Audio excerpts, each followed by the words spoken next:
സ്തുതിയായിരിക്കട്ടെ. കടബാധ്യതയിലായിരിക്കുന്ന നിങ്ങൾക്ക് വേണ്ടി 5 വചനങ്ങൾ തരികയാണ്. ഇതെന്തിനാണെന്നറിയാമോ?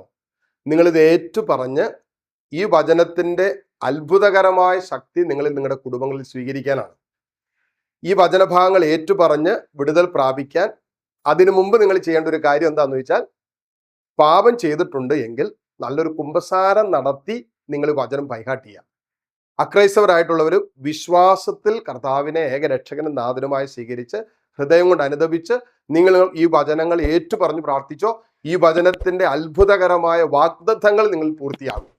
അതുകൊണ്ട് നിങ്ങൾ ചെയ്യേണ്ട ഒരു കാര്യം, ഈ വചനങ്ങൾ നിരന്തരം ഈ ദിവസങ്ങളിലൊക്കെ ഏറ്റുപറഞ്ഞു ഉരുവിട്ട് പ്രാർത്ഥിക്കുക. കർത്താവ് നിശ്ചയമായിട്ടും നിങ്ങളെ അനുഗ്രഹിക്കും.